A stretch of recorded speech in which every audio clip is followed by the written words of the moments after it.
जय हिंद। Welcome to my YouTube channel Ankesh Kumar lectures. तो चलिए हम लोग देख लेते हैं इस लेक्चर में क्लास 12th का चैप्टर 12 लेक्चर 1 है। यह वीडियो पार्ट 1 है। इसमें हम लोग चलिए जानते हैं। पहले तो चैप्टर 12 का नाम है जैव प्रौद्योगिकी एवं उसके उपयोग, बायोटेक्नोलॉजी एंड इट्स एप्लीकेशंस। जैव प्रौद्योगिकी एवं उसके उपयोग हम लोग चलिए देख लेते हैं कि इसमें हम लोग को पहले कौन कौन से टॉपिक पढ़ना है एनसीईआरटी बुक के हिसाब से। तो हम लोग इसके अलावा अन्य टॉपिक भी पढ़ेंगे। चलिए हम लोग देख लेते हैं इसका फर्स्ट टॉपिक। तो फर्स्ट टॉपिक है बायोटेक्नोलॉजिकल एप्लीकेशंस इन एग्रीकल्चर। दूसरा है बायोटेक्नोलॉजिकल एप्लीकेशंस इन मेडिसिन। तीसरा है ट्रांसजेनिक एनिमल्स एंड चौथा है इथिकल इशू। इसका हिंदी में हम लोग जान लेते हैं कृषि में जैव प्रौद्योगिकी के उपयोग। दूसरा है चिकित्सा में जैव प्रौद्योगिकी के उपयोग। तीसरा है परजीवी जंतु यानी ट्रांसजेनिक एनिमल। चौथा है नैतिक प्रश्न। तो चलिए हम लोग सबसे पहले जानते हैं कि हम लोग का जो चैप्टर का नाम है जैव प्रौद्योगिकी एवं उसके उपयोग, इसका हम लोग को जानना चाहिए कि यह होता क्या है, इससे हम लोग क्या कर सकते हैं। अगर आप लोग वीडियो देखते हैं तो पूरा वीडियो देखिएगा, तब आपको पूरे अच्छी तरह से समझ में आएगा। पूरे अच्छी तरह से समझ में आएगा तो आप लोग क्वेश्चन किसी तरह का भी हो, आप लोग क्वेश्चन एग्जाम में नहीं छोड़िएगा। तो चलिए हम लोग देख लेते हैं इसका। तो हम लोग जैव प्रौद्योगिकी में उसका उपयोग देख लेते हैं। तो हम लोग देखते हैं कि यह जो हमारा चैप्टर है, इस चैप्टर का मकसद क्या है, इससे हम लोग क्या क्या कर सकते हैं। तो चलिए जानते हैं। आनुवांशिक यांत्रिकी यानी जेनेटिक इंजीनियरिंग। जेनेटिक्स इंजीनियरिंग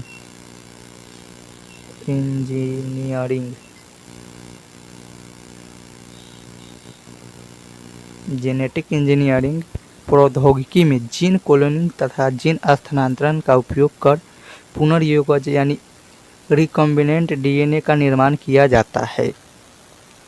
आनुवांशिक यांत्रिकी यानी जेनेटिक इंजीनियरिंग प्रौद्योगिकी में जीन क्लोनिंग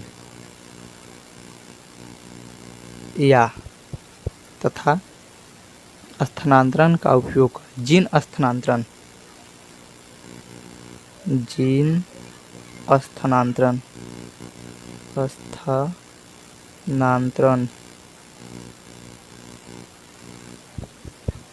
जो यह आनुवांशिक यांत्रिकी यानी जेनेटिक इंजीनियरिंग होता है, उसमें प्रौद्योगिकी में जीन क्लोनिंग तथा जीन स्थानांतरण का उपयोग कर पुनर्योगज डीएनए का निर्माण किया जाता है, यानी रिकॉम्बिनेंट डीएनए का निर्माण किया जाता है, जिससे वांछित जीनों को चुने हुए जीवों में स्थानांतरित किया जाता है। जिससे जो होता है वांछित जो जीन होता है उसको चुने हुए जीवों में स्थानांतरित किया जाता है।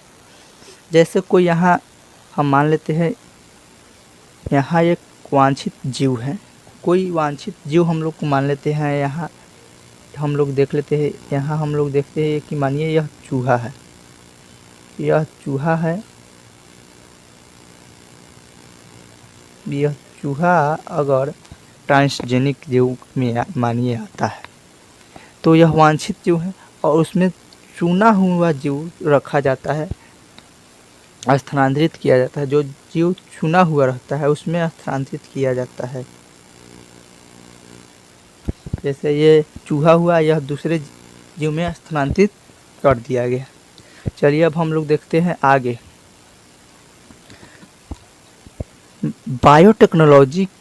टेक्नोलॉजी का उपयोग कर कृषि, चिकित्सा शास्त्र तथा उद्योग धंधों एवं मीथेन गैस के उत्पादन में किया जाता है।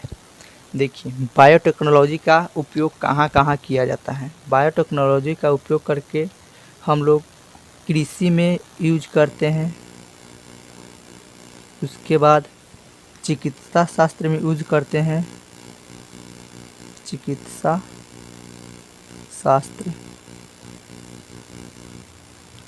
शास्त्र में यूज करते हैं बायोटेक्नोलॉजी का। उसके बाद उद्योग धंधा,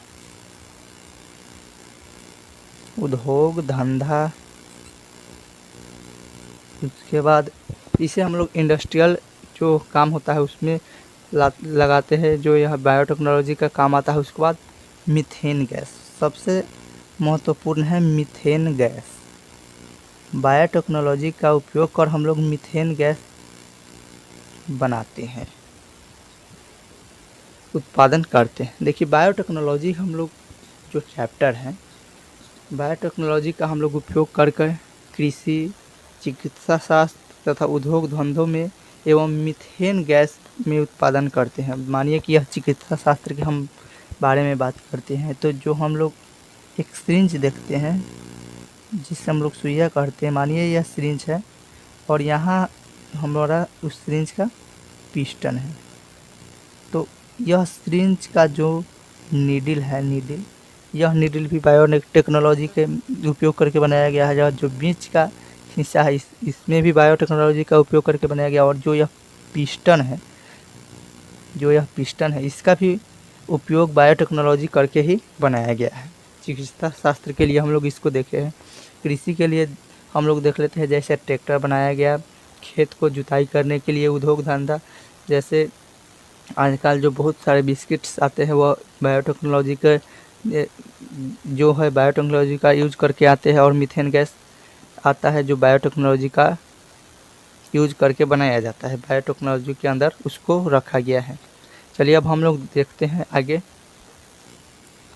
बायोटेक्नोलॉजी द्वारा ही माइक्रोब्स के उपयोग से औद्योगिक महत्व वाले रसायनों, प्रोटीन, कार्बनिक अम्ल, एंजाइम तथा हार्मोन का उत्पादन किया जा रहा है। जो माइक्रोब्स होता है, छोटे छोटे जीव माइक्रोब्स, बायोटेक्नोलॉजी में जो बायोटेक्नोलॉजी होता है उसके द्वारा माइक्रोब्स यानी सूक्ष्म जीव होता है उसका उपयोग औद्योगिक महत्व वाले रसायनों, प्रोटीन,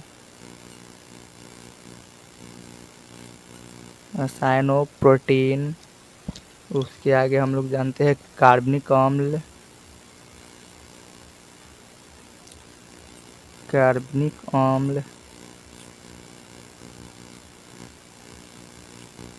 उसके आगे हम लोग देखते हैं एंजाइम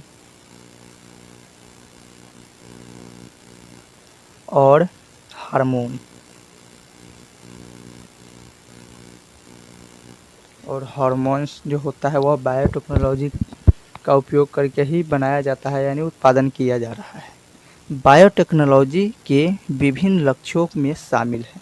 जो बायोटेक्नोलॉजी है उसका कुछ लक्ष्य है, हम लोग देख लेते हैं। तो नंबर 1 है, फर्स्ट लक्ष्य हम लोग देखते हैं इसका क्या है। तो शुद्ध उत्प्रेरकों, जो इसका लक्ष्य है शुद्ध उत्प्रेरक बनाना, प्योर एंजाइम।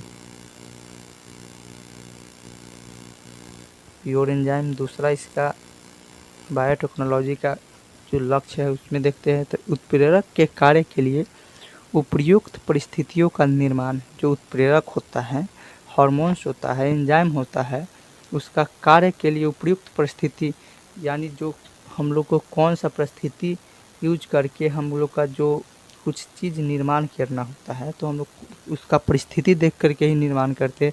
जैसे मानिए कि हम लोग एक पेन की ही बात करते हैं तो उस पेन का हम लोग पहले परिस्थिति देखें कि परिस्थिति उसका क्या है, तब हम उसका निर्माण किए। अगर हम लोग यह पेन एक बनाए तो पेन का हम लोग का उद्देश्य था कि कॉपी पर लिखने का यह उद्देश्य था कि हम लोग इस पेन से कुछ काम कर सकेंगे। यह है उसका बायोटेक्नोलॉजी का उद्देश्य भी यही है। तीसरा है अनुप्रवाह प्रक्रमण द्वारा कार्बनिक यौगिक तथा प्रोटीन का शुद्धिकरण। अनुप्रवाह प्रक्रमण द्वारा कार्बनिक यौगिक तथा प्रोटीन का शुद्धिकरण। जो कार्बनिक यौगिक होता है तथा प्रोटीन होता है, मानिए कि कोई कार्बनिक यौगिक और प्रोटीन खराब होता है तो उसको हम लोग अच्छी तरह से उसको शुद्धिकरण करते हैं। बायोटेक्नोलॉजी के अंदर हम लोग उसको शुद्धिकरण करते हैं, तो वह बायोटेक्नोलॉजी के ही अंदर आते हैं। तो दोस्तों यह वीडियो हम लोग का समाप्त हुआ। अब हम लोग देखेंगे अगले वीडियो लेक्चर 2 में हम लोग का पहला टॉपिक रहेगा कृषि में जैव प्रौद्योगिकी का उपयोग। कृषि में जैव प्रौद्योगिकी का उपयोग। Biotechnological applications in agriculture. हम लोग का फर्स्ट टॉपिक रहेगा बायोटेक्नोलॉजिकल एप्लीकेशंस इन एग्रीकल्चर। तो चलिए हम लोग का जो यह वीडियो था समाप्त हुआ। अब हम लोग देखेंगे या अगले वीडियो में जो हम लोग टॉपिक देखे हैं। अगर आप मेरे यूट्यूब चैनल पर नए हैं तो मेरे यूट्यूब चैनल को सब्सक्राइब करें और साथ में बेल आइकन को दबाना ना भूलें, ताकि जो भी वीडियो हम अपलोड करें सबसे पहले आप तक पहुँचे। और आप लोग डेली क्विज चाहते हैं तो मेरे टेलीग्राम चैनल से ज्वाइन होना ना भूलें। उसका लिंक मेरे डिस्क्रिप्शन बॉक्स में दिया गया है। और कोई भी नोटिफिकेशन प्राप्त करना चाहते हैं तो आप मेरे फेसबुक पेज या फेसबुक ग्रुप से जुड़ सकते हैं, जिसका लिंक नीचे डिस्क्रिप्शन बॉक्स में दिया गया है।